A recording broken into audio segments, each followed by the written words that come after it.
பெரும் சர்ச்சை களத்தை உள்ளடக்கியதாக அமைந்திருக்கிறதா வைத்தியர் அர்ஜுனாவுடைய ஜெனீவா பயணம் என்கின்ற கேள்விதான் இன்று பிரதானமான ஒரு களத்தை எடுத்திருக்கிறது.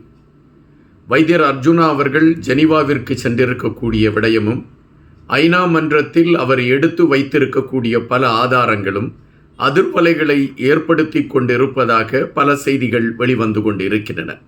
இதை குறித்து ஒரு விளக்கமான பதிவை வைத்தியர் அர்ஜுனா வெளியிடுவார் என்கின்ற எதிர்பார்ப்பு பல மட்டங்களில் இருந்து கொண்டு இருக்கின்றன.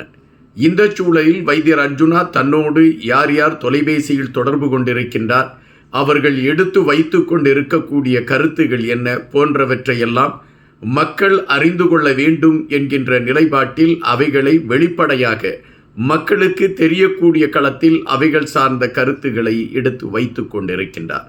இவைகள் ஒருபுறம் பேசுபடு பொருளாக மாறிக்கொண்டிருக்கக்கூடிய அதே வேளையில் அதிரடியாக வேறு சில விடயங்கள் பேசுபடு பொருளாக மாறிக்கொண்டிருக்கிறது என்பதை நாம் இங்கு பதிவு செய்ய வேண்டியதாக இருக்கின்றது. வைத்தியர் அர்ஜுனாவுடைய ஜெனீவா பயணம் பல விடயங்களுக்கு முடிவு கட்டும் என்கின்ற செய்தி சொல்லப்பட்டிருக்கக்கூடிய அதே வேளையில் வைத்தியர் அர்ஜுனாவுடைய இந்த பயணம் பல இரகசிய சந்திப்புகளையும் கையகப்படுத்தி கொண்டு இருக்கிறது என்கின்ற செய்திகள் வந்த வண்ணம் இருக்கின்றன. தமிழர் பிரச்சனைகளை மையப்படுத்தி தமிழர்களுக்கான தீர்வை முன்னிலைப்படுத்தி வைத்தியர் அர்ஜுனா அவர்கள் இதுவரை எந்த நாடாளுமன்ற உறுப்பினரும் எடுக்காத ஒரு செயல்பாட்டை எடுத்து அவர் ஐநா மன்றத்தை நோக்கி சென்றார். ஐநா மன்றத்தை நோக்கி அவர் சென்ற பொழுதுதான் பல உண்மைகள் வெளியே தெரிய ஆரம்பித்தது என்பதுதான் நிஜம். அதாவது இதுவரை நாங்கள் ஐநா மன்றத்திற்கு செல்கிறோம் என்று சொல்லிக்கொண்டு சென்ற பல நாடாளுமன்ற உறுப்பினர்கள் ஒட்டுமொத்தமாக தமிழ் மக்களை இதுகாரும் ஏமாற்றி கொண்டு இருந்தார்கள் என்கின்ற ஒரு விடயம்தான் இப்பொழுது தெரிய ஆரம்பித்திருக்கின்றது.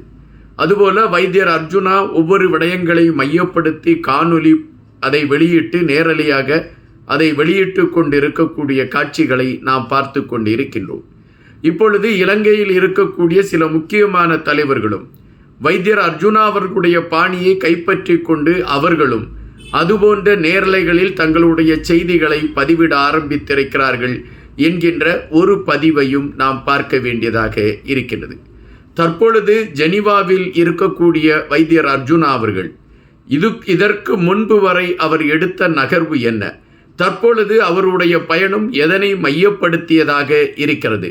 வைத்தியர் அர்ஜுனா அவர்கள் ஒரு மாதம் ஜெனீவாவில் இருந்துவிட்டு இலங்கைக்கு அவர் திரும்பி வருகின்ற பொழுது இலங்கையில் பெரும் சிக்கல் ஏற்படுவதற்கான வாய்ப்புகள் இருக்கிறதா? இவைகள் இன்று ஒரு பிரதான களத்தை நோக்கி நகர்ந்திருக்கிறது. இந்த காணொளியில் அது சார்ந்த ஒரு தேடலோடு நாம் பயணிக்கலாம் என்று நான் நினைக்கின்றேன். எனவே முடிந்த அளவு காணொளியை கடைசி வரை பாருங்கள். அதுபோல எங்களுடைய இந்த வலையொலிக்கு நீங்கள் புதிதாக வந்திருந்தால் நீங்கள் எங்களுடைய வலையொலியை பகிர்ந்தளியுங்கள், உங்களுடைய நண்பர்களுக்கும் சொல்லுங்கள். எங்களுடைய வலையொலி சார்ந்த தகவல்களை தொடர்ச்சியாக நாங்கள் வெளியிடக்கூடிய காணொளிகள் உங்களை வந்து அடைவதற்கான ஒரு களத்தை கொண்டதாக அது அமையும். இது எங்கள் சார்ந்த ஒரு விளம்பரம் என்று நீங்கள் நினைத்து கொள்ளலாம். தற்பொழுது வைத்தியர் அர்ஜுனா அவர்களை மையப்படுத்திய செய்திகளுக்குள் நாம் செல்ல வேண்டியது இருக்கிறது.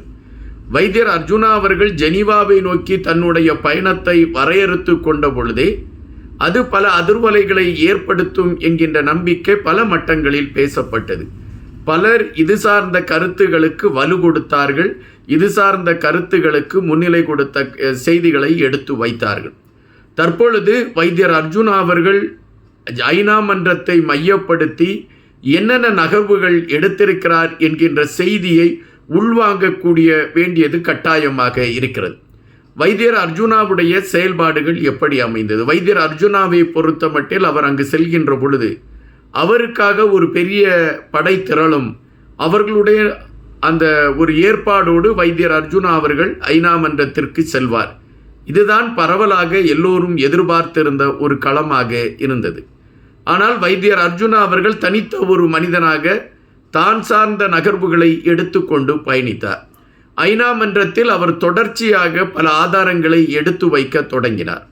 அதாவது யார் யாரிடம் இந்த ஆதாரங்களை கொடுக்க வேண்டும் என்பதை முதலிலே அவர் திட்டமிட்டு அதற்கான நகர்வுகளை எடுத்திருந்தார் என்பதுதான் நாம் எண்ண வேண்டிய ஒன்றாக இருக்கின்றது. அதன் அடிப்படையில் ஒவ்வொருவரையும் சந்தித்து அவர் தமிழர்களுக்கு எதிராக நடக்கக்கூடிய அந்த நகர்வுகள் என்ன போன்ற பல விடயங்களை ஆதாரங்களோடு எடுத்துக்கொண்டு சென்றிருக்கிறார். இந்த ஆதாரங்கள் ஒவ்வொன்றாக கொடுக்கப்படுகிறது. முதலிலே இன்டர்நேஷனல் பார்லிமெண்ட் கமிட்டியிடம் பல ஆதாரங்கள் கொடுக்கப்படுகின்றன. அந்த ஆதாரங்களின் அடிப்படையில் இலங்கை பாராளுமன்றத்தை கேள்வி கேட்பதற்கான ஒரு செயல்பாடை அந்த அமைப்பு எடுக்கும் என்கின்ற விடயம் எதிர்பார்க்கப்படுகிறது. அது நடைபெறும் என்றும் வைத்தியர் அர்ஜுனா கூறியிருக்கிறார். அப்படி என்றால் வைத்தியர் அர்ஜுனாவுடைய முதல் நகர்வு இன்டர்நேஷனல் பார்லிமெண்ட் அந்த கமிட்டியிடம் கொடுத்த புகார்கள் தான். இந்த புகார்கள் கொடுத்த பொழுதே அது பெரிய சர்ச்சையை கிளப்பியது. அது ஒருபுறம் இருக்கக்கூடிய சூழலில் தற்பொழுது அதற்கு அடுத்த நகர்வாக ஐநா மன்றத்தின் ஆணையரை சந்தித்திருக்கின்றார்.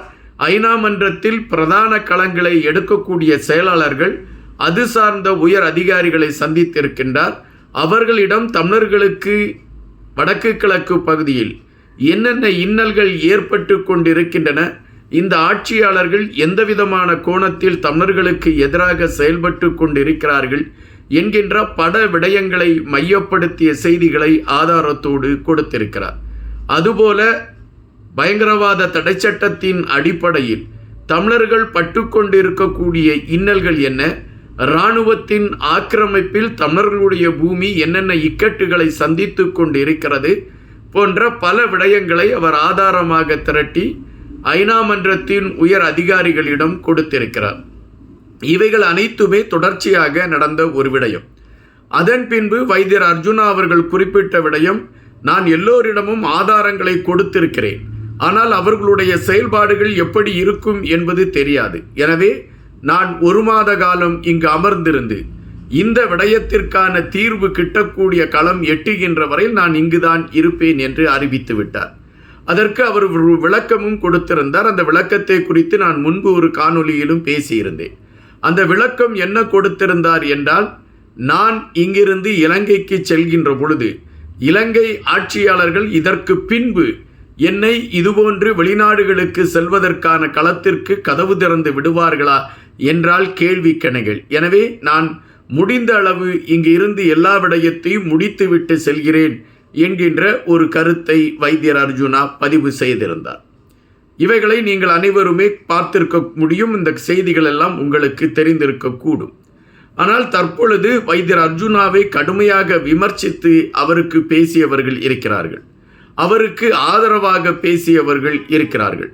ஆனால் வைத்தியர் அர்ஜுனாவோடு இரகசியமான சந்திப்புகளை ஏற்படுத்துவதற்கான களத்தோடு ஒரு சில குழுக்கள் தீவிரம் காட்டிக்கொண்டு இருக்கிறது என்கின்ற செய்திகள் வெளியே வருகின்றன.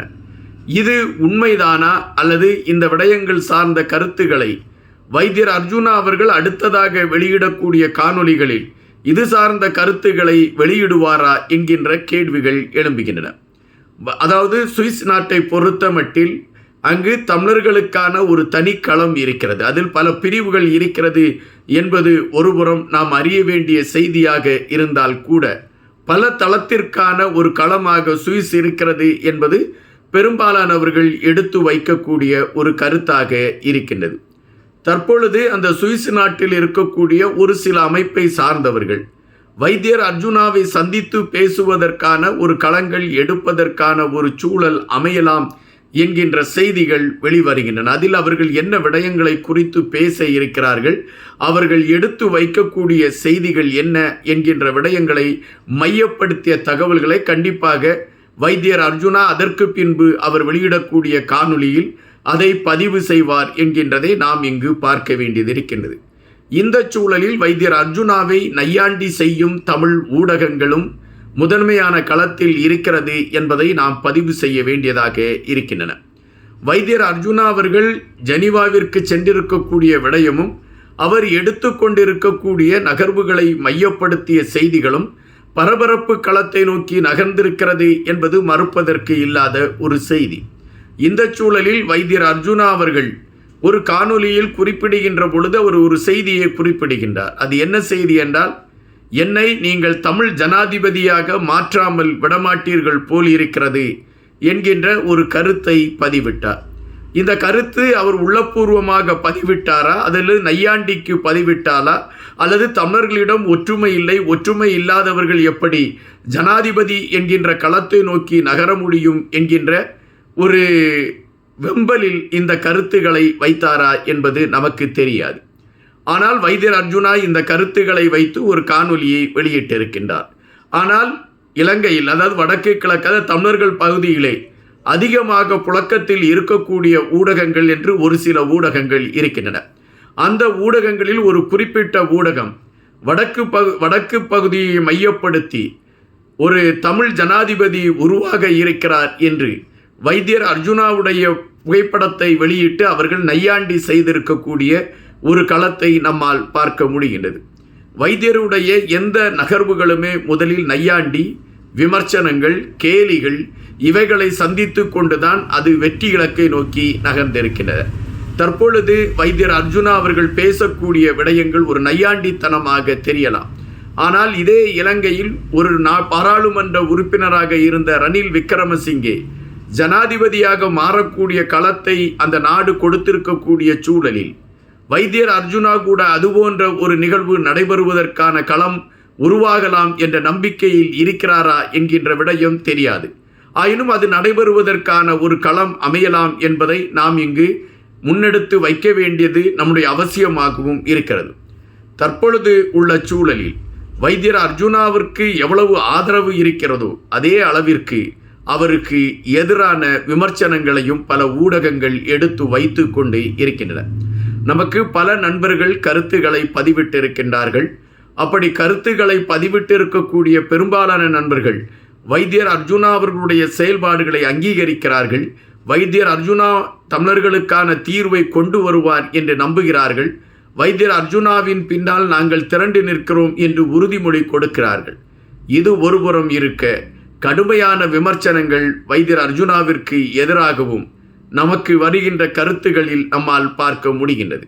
ஆனால் நம்மை பொறுத்த மட்டில் வைத்தியர் அர்ஜுனா எடுத்திருக்கக்கூடிய நகர்வுகள் தமிழ் மக்கள் சார்ந்தது, தமிழர்கள் சார்ந்தது, தமிழர்களுடைய விடயத்தை மையப்படுத்தியது என்கின்ற விடயத்தில் மிக தெளிவான ஒரு களமாகத்தான் அது இருக்கிறது என்று நம்புகின்றோம். அதுபோல இலங்கை ஆட்சியாளர்களை பொறுத்த மட்டில் நான் முன்பு குறிப்பிட்டது போல வைத்தியர் அர்ஜுனாவிற்கு எதிரான ஒரு அரசியல் ரீதியான அல்லது ஒரு சட்ட நடவடிக்கை எடுப்பதற்கான களங்களை நோக்கி நகர்ந்து கொண்டு இருக்கிறார்கள் என்பது மறுப்பதற்கு இல்லாத ஒரு செய்தியாக இருக்கிறது என்பதை நாம் இங்கு பதிவு செய்ய வேண்டியதாக இருக்கின்றது. இன்னும் பல செய்திகளோடு மீண்டும் உங்களை சந்திக்கின்றேன். அதுவரை நீங்கள் அறிந்த செய்திகள், அறியாத செய்திகள், நாங்கள் சொல்லக்கூடிய இந்த கருத்துகளில் உங்களுக்கு இருக்கக்கூடிய எதிர்கருத்துகள் போன்றவற்றை கருத்துகளாக எங்களுடைய வலையொலியில் பகிர்ந்தளியுங்கள்.